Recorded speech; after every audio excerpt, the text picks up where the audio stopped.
the powerful accountable from Washington, D.C. to right here in southern New England. This is 10 News Conference with Gene Valicenti. Morning, everyone. I'm Gene Valicenti. This is a special Decision 2024 primary debate with the Republican candidates running for mayor of Cranston. All right, let's get right to it. The incumbent Mayor Ken Hopkins wants to keep the job, while State Representative Barbara Ann Fenton-Fung wants to replace him.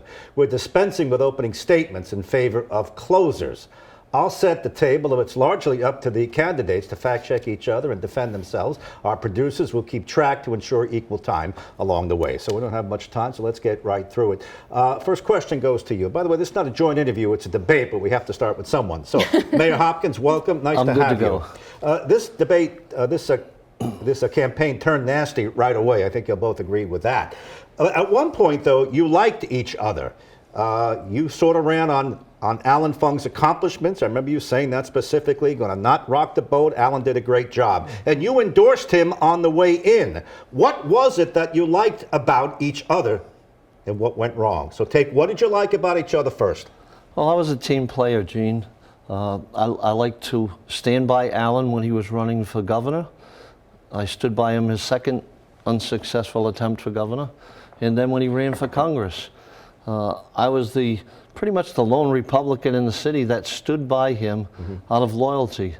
And unfortunately, things turned a little bit different once I get into office. Right, but you liked each other at some point. What did you like so much about Mayor Hopkins? He was on your team, he was with you, you endorsed him on the way in. What was it? You know, in 2020 we did. We thought that Ken, using his coaching skills, would be able to come in to the city, and so we endorsed him. We thought it would kind of be a nice fit to come in. Now, what happened, unfortunately, is that once Ken got into office, he completely changed the way it was. He promised that he was going to be Ann Fung 2.0, but then he did everything that Alan would never do. He started doing the insider deals. He couldn't get along with the council. In fact, he lost control of the council very quickly into his term because he and another councilman could not get along, could not see eye to eye, and then there was a party flip and a change of control of the council.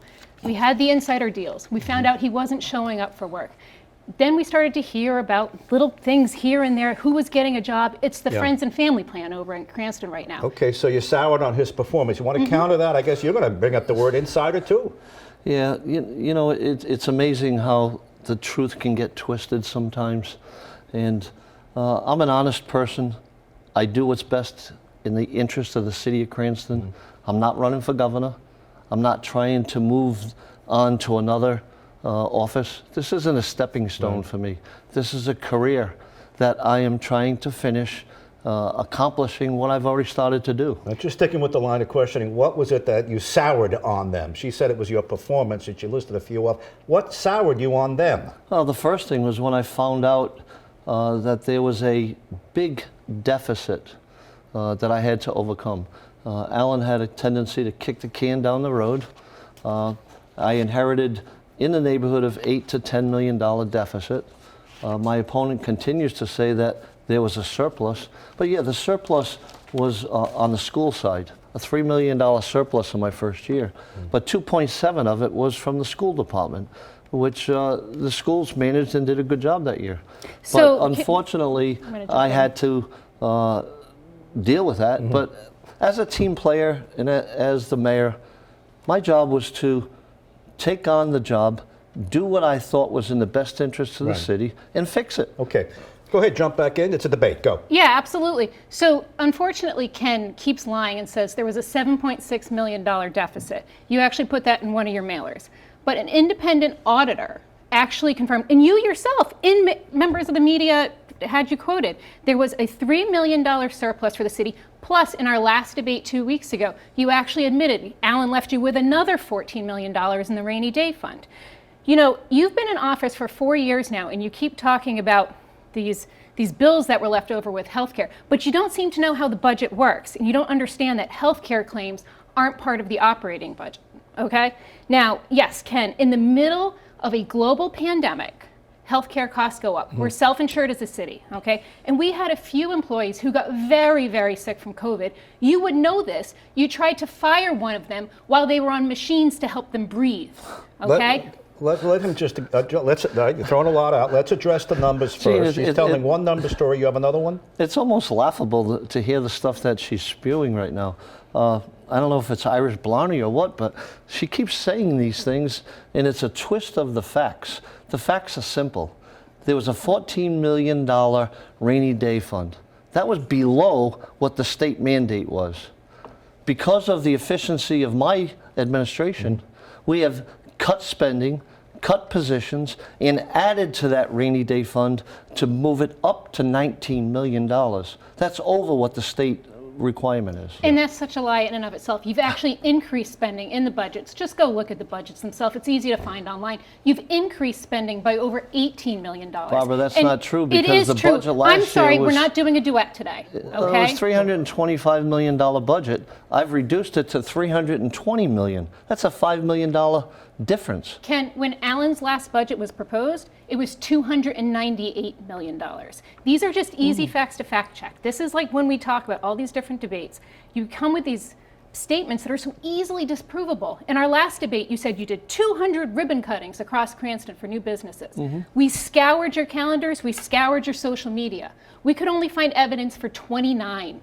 That's 171 off your claim, or 85% less. Well, my economic development director told me that we do at least 5 per month.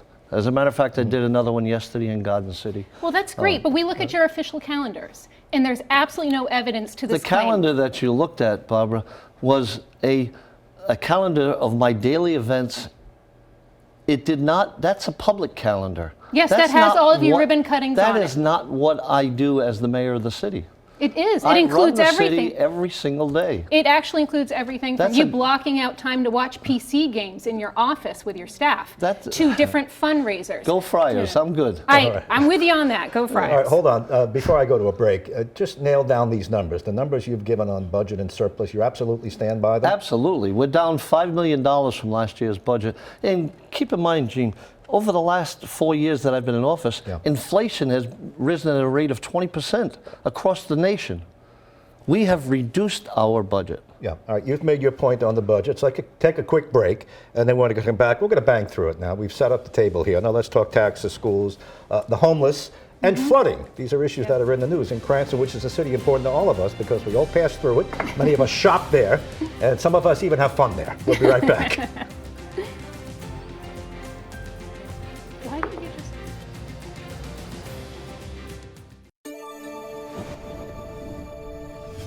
Welcome back to our Republican debate in Cranston for the mayor's job. Let's get right to some topics and bang through them. You know, flooding is a big issue in your community, and this is of late. I know you have some persistent problems, that railroad trestle on those at Oak Lawn Avenue over there. I've been stuck in that thing.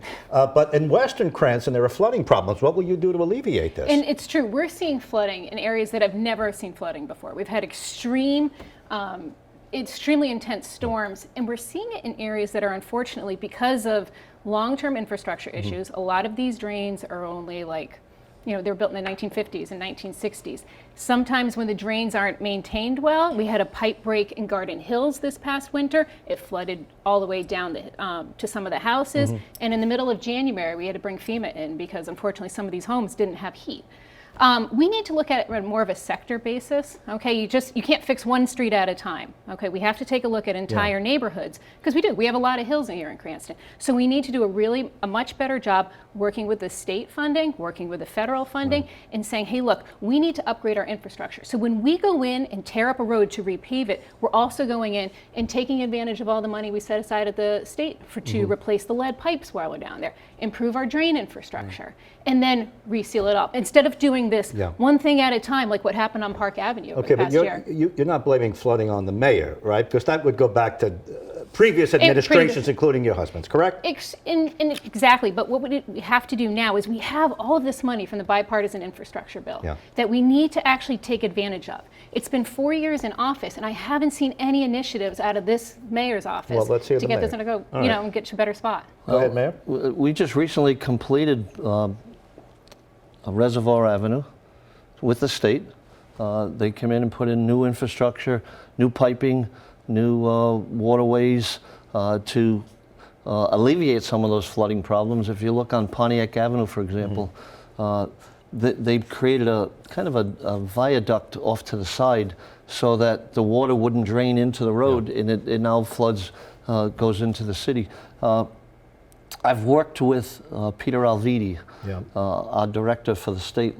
We've been looking at the Oak Lawn Trestle area, which continually floods. That's been flooded for 100 years, but it's a really serious problem. We've had police details over there. We've put in flashing lights over there, and people still continue to go around it and still get caught in the water. But what we're doing is working on a plan. And keep in mind that a lot of that area is state-owned property. You know, we maintain the road, but the trestle above it is part of the bike path. And Peter was telling me it's the design of the trestle. Wasn't installed the correct way. Exactly. When we were in Hong Kong back in 2016, actually there's a whole minister. They have to deal with a lot of this intense flooding too. And we talked about some of the issues. We actually think we can use some of their techniques that they use in Hong Kong with different holding cells and whatnot to help that Wilbur Ave Bridge. All right. Let's go from the trestle to the pool. Oh, that Budlong pool is in the news over and over again. Mayor, do you finally have a handle on this thing? Well, I've always had a handle on it. I just kept getting interference from the council. We also had some interference from the Historical Society that wanted certain things done to it. The bottom line is I proposed a family-oriented, brand-new pool that wasn't going to be affected by any taxpayer expense. The council allotted me $4.7 million to build a pool. Most of the people that were opposed to my ideas wanted to restore what was there. That would have cost $15 to $20 million. I didn't want to put that burden on the taxpayers, so I'm using the amount of money that was given to me. We've designed a brand new pool that's family oriented. Keep in mind, during the last administration, there were gang fights over there were drug deals over there, the recreation director got caught in the middle of it. That was a dangerous area of the city to be in. I want to make it a family atmosphere with a splash pad, maybe a barbecue pit, so families can go over and enjoy it. Okay, he's got a plan, and you just got splashed a little bit by gang fights that he's alleging happened over there. I'm not even going to talk about that. So one of the things wait a minute, why don't you address it? So anytime that you have a public facility, I think there was 1 or 2 times that the police had to get called in. Okay, so they handled it and they dealt with it. That's poor behavior. That's not anything to do with the design of the pool. What we are talking about now with the Budlong pool, we're using the ARPA funds, is my understanding, so there is no burden on the taxpayer. But we had $42 million in COVID. What we call ARPA funds. We should have at least had a community conversation about using more of that money to enclose the pool and make it more of a year-round facility. That way we could have worked with the schools and local swim teams, and we could have added more value for your tax dollar. But instead, we're going to have a tiny pool. It's only 1/3 of the size that it is currently. The neighborhood came out strongly to reject this. And when they kept bringing up points, Ken would snarkily belittle them at the public meetings. You need to, as the mayor, you need to listen to your constituents. You have to know that sometimes your plan might not be the best one and not what the community wants. We need to work better with each other. Was there a pool of money that you could have tapped into? Well, the money that we had was to plug in some of the deficits that I inherited. We needed to do that to make sure that we didn't have to raise taxes continually. But you did. You raised taxes 3 straight years. That's not true at all. All right, well, we'll get to taxes. Wrap up on the pool, then I'll ask you about taxes. Well, the pool is designed, Gene, I look at the facts. Wrap it up. Go with the facts are the highest amount of use in that pool was 240 people per day. State law says 15 feet per person. The size of the pool that we're building, and we listened to the people. They wanted lap swimming, we gave it to them. They wanted a deeper end, we gave it to them. The amount of people that can go into that pool that I'm building is 500. That's double than the amount of people that were actually using it while Mayor Fung was in charge. Okay, moving on to taxes, since you brought up taxes, go ahead. What's the charge? What's the allegation? What are you saying? It's not even an allegation. It's very easy to prove.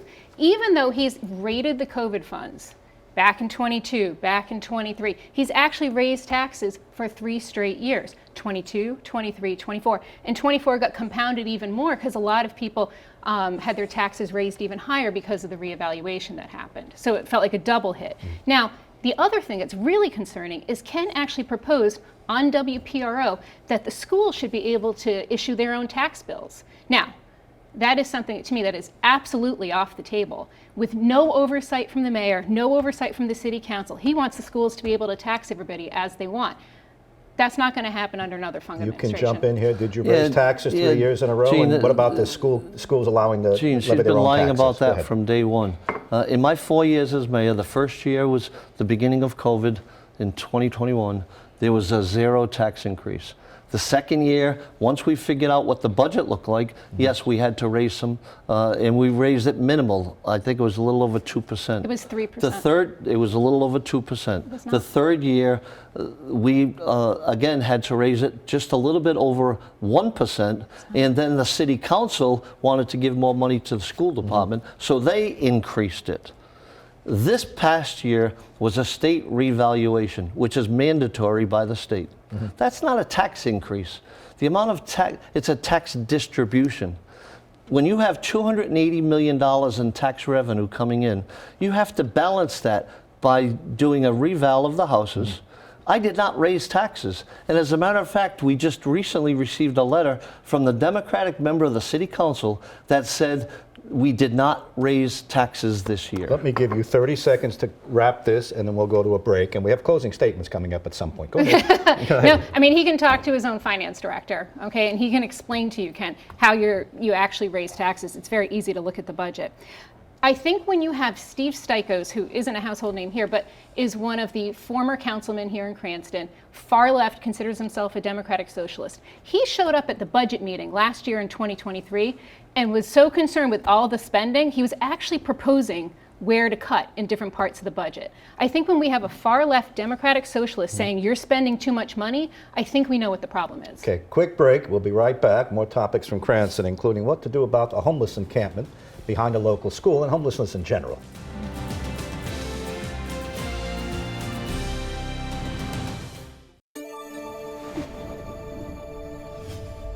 Welcome back to our Republican debate, Cranston, for the mayor's office. Before I get to the homeless, just let me get to the schools. Mayor, you were a teacher for many, many years, Cranston schools. You rose up the ranks. You did other things there. You know the schools. Are you going to make them better, or what's the challenge over there? Well, Gene, the proof's in the pudding. We just built a brand new school in Garden City, state-of-the-art 21st century education. We're revitalizing Eden Park School as we speak, and we're in phase 3 of that. That one's going to be 21st century education. And we are now building Gladstone School. And bigger seems to be the direction to go in. So we're combining schools. Gladstone's going to be a combination of Gladstone and Arlington. We have Waterman School and Garden City combined together. So that's what I've continued to do, to work with the school department, to give them the funding that they need. We just passed a bill that's actually being held up with some ARPA funds. We want to redo the parking lot at Cranston West, the boilers at Cranston East. Elementary, middle schools are getting all new cafeteria flooring. Okay. But that money is being held up as we speak. All right, so the message you're giving me, there's a lot of action going on with regard to our buildings in Cranston. Would you agree with that or disagree? So when I look at education, it's also an economic development driver. We want to attract businesses in. When you have great schools, it's easier to do that. Under Ken, he called himself the education mayor, but Cranston East and Cranston West have both gone from 4-star schools to 2-star schools. In fact, this year he even level funded education. So us up at the State House, we delivered. We brought back over $5.4 million just this year to help out the schools.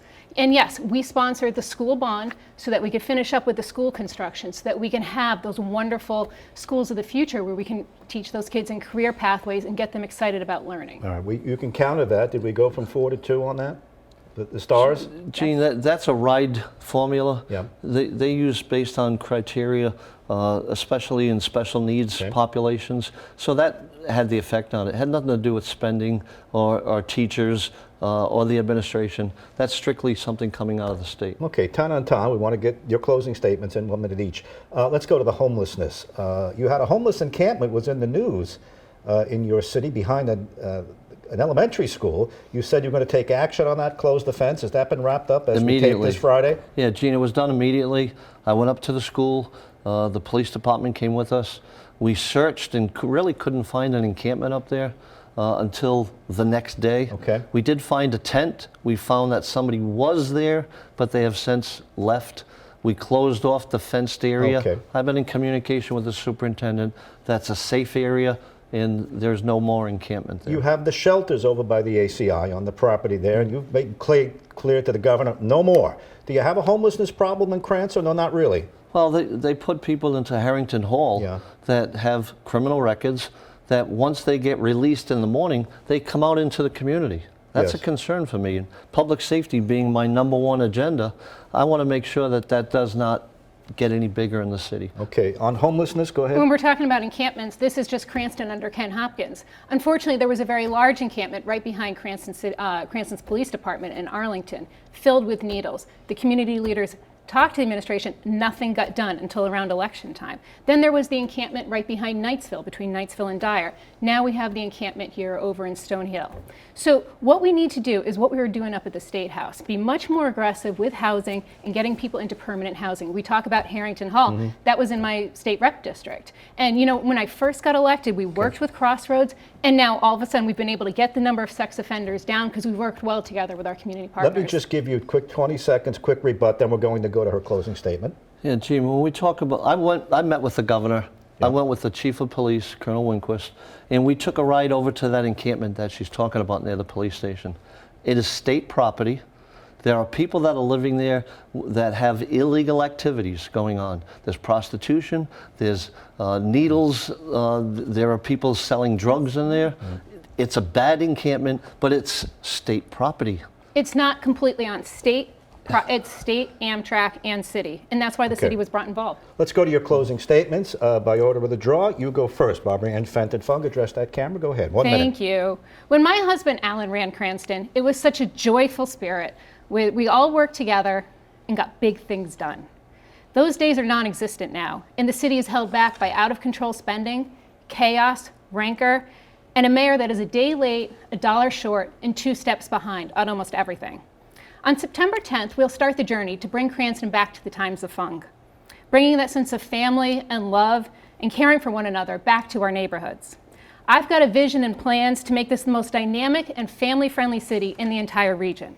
Yes, we'll tackle flooding. We'll create a vibrant health and biotech corridor for economic development, but we're going to do it the Fung way, with honesty, a whole lot of hard work, and by raising the bar of what you should expect out of city services. I'm Barbara Ann Fenton-Fung, and I would be absolutely honored to have your vote for mayor this coming September. All right, thank you, Rep. Fung. Let's go to the mayor now. 1 minute closing statement. Address that camera. Go ahead. Thank you, Gene. On Tuesday, September 10th, Cranston primary voters have an important decision to make. The future direction of our city is on the ballot. My opponent and I differ in different experiences and backgrounds. We have different views of what Cranston should look like. I see a city on the right track with a lot of positive energy. My opponent is doom and gloom for political purposes only. We are deciding this year who is best qualified to be Cranston's chief executive of a $300 million budget. I want to keep Cranston going in the right direction. I have done that for the last 4 years. My interest is public service. My opponent is only interested in a political career in using Cranston as a stepping stone. Next week, we will continue to campaign. I ask you to vote for me on September 10th. Thank you. Boy, right on time for both of you. I thank The biggest achievement of today. I thank both of you for coming in. I hope you felt you were treated fairly. There are many topics we didn't get to. Time is our foe here, but we'll continue our coverage. Good luck to both of you. In the meantime, thanks for joining us. That's 10 News Conference's special debate. I'll see you on the news next week at 6, back on the radio on WPR. Have a great rest of your weekend and vote.